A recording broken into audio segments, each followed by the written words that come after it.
Ating video ngayon mga idol tungkol po sa itong si Sir Paul ay hindi pa nakalimutan ang kulay na purple. Ayan mga idol. Purple man eh. Si Kusina.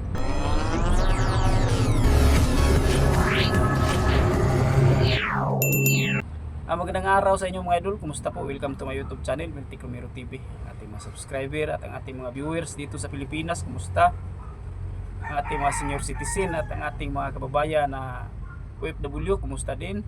Ang ating mga kababayan na nandoon na po nakatira sa ibang bansa. No? Kumusta?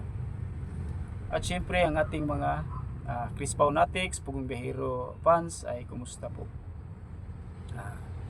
Ang ating mga kababayan, ang mga Bisaya mga idol, kumusta din? Ang ating mga silingan nga taga Cebu, kumusta? Ang mga taga Visayas, kumusta po? Welcome to my YouTube channel. Sana mag-subscribe po kayo sa aking YouTube channel mga idol. At ang ating mga mga taga Luzon, Visayas at Mindanao mga idol. May shout out po tayo dito mga idol. Nasa huli po ang ating shout out. Pwede kayo po shout out dito. Comment lang po kayo. Ating video ngayon mga idol tungkol po sa itong si Sir Paul ay hindi pa nakalimutan ang kulay na purple. Ayan mga idol. Purple man eh. Si Kusina. Purple. Wala lang, yun lang. Ayan. Hindi pa nakalimutan ni Sir Paul ang kulay na purple, no? Kasi alam naman po natin na yung Chris Pao noon mga idol, kung nakasubaybay kayo ay parang teleserye sa ABS-CBN, no? Na sinubaybayan parang sa parang teleserye sa 90s mga idol, bali yung sikat nung 90s mga idol. Alala po ba nyo ba yung Mula sa Puso, no? Noon. At saka sinusubaybayan sa mga fans ng ng Chris Pao hanggang ngayon nawala na ang Chris Pao ay naalala pa rin ni Sir Paul ang kanyang purple na kulay, no? At sana po ay ito pong ni Sir Paul at ito pong parang pag-remember niya sa kulay na to ay parang ito ay yung entrance ng pagbabalik ng Chris Pao, no? Kasi marami pang naghintay na mga fans na hindi pa makapaniwala na nawala ang Chris Pao na teleserye, tapos natapos na ang Chris Pao na teleserye, tapos parang inaalala pa rin mga idol ba, kasi itong si Sir Paul at si Chris na ay nagparinig minsan sa kanila mga vlog. Yung si Chris na kita natin na nakaraang vlog niya, yung binisita siya ni Junard PH TV, no? Yung isang reaksjonista ng kanyang video ay nag-purple talaga si Chris na, at ang cake na dinala sa kanya dahil pang advance birthday daw to ni Chris na ay purple din, di ba? At si Sir Paul, yung pumunta sila sa Davao, ayan, oh. Purple man eh. Si Kusina. Purple. Ayan, naalala pa Wala rin lang, yun lang. ang purple na kulay, kasi ambot kung sinasadya ba or nagkakataon lang ang room ni Sir Paul sa hotel na kanilang tinutuluyan ay pati kurtina at ang yung foam, yung higaan ba, yung cover ng higaan ay purple din, no?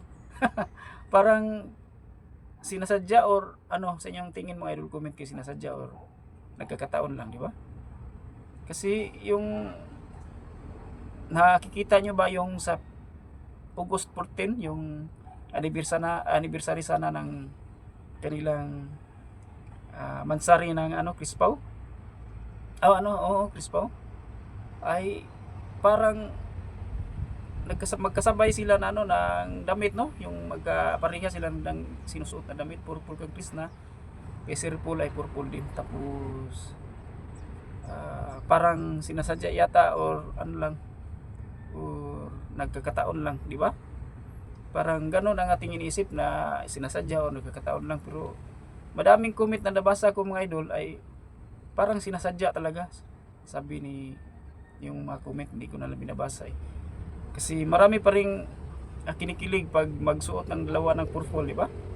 Yung violet, maraming marami talagang kinikilig. Kasi hindi makalimutan ang Chris Pao mga idol, kasi tumatak na siya sa ano, sa mga viewers, no? Parang teleserye ng 90s ba, yung mula sa puso. Naalala nyo ba mga idol, yung Mula sa Puso? Sino mga batang 90s dyan?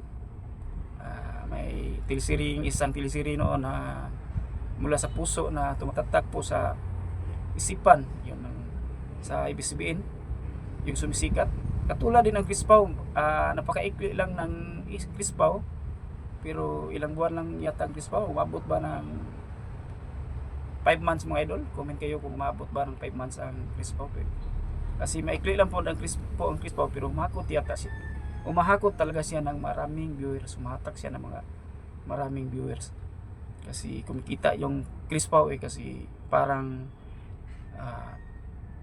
teleserye sa ano, sa TV, di ba? So hanggang ngayon ay ano pa ni Sir Paul, ramdam pa niya ang pagmamahala nila ni Krishna sa Chris Pao, di ba? So naalala pa niya ang Purple. So si Krishna din, naalala din niya ang Purple, di ba? Kasi sabi ko na nga, yung nung August 14 ay magkapareha sila ng sinusuot na purple na t-shirt, si Sir Paul ay purple at si Krishna po, no? So hindi natin alam kung sinasadya or nagkakataon lang, pero sa karamihan ng comment na aking nabasa, lahat ay kinikilig. Walang basir na pumapasok, nabasa ako doon, kinikilig karamihan po, at saka sigaw pa rin nila na mabalik ang Chris Pao, no? At yun ang sinisigaw ng ibang mga fans ng Chris Pao. Hangad pa rin natin na mabalik at magkasama muli si Sir Paul at si Krishna sa mission. Tapos magkaanuhan sila ba, magkakulitan, no? Yun ang inaalala natin noon at hanggang ngayon, di ba? At yun lang po mga idol, no? Sana po mag-comment kayo kung ano ba ito, pagkakataon lang or sinasadya. So comment lang kayo, at sana po mag-subscribe kayo sa aking YouTube channel at magpa-shoutout tayo sa may nagpa-shoutout po. Shoutout John Evelyn Palarca from Antipulo. Maraming salamat po idol. Maraming salamat mga idol. God bless po.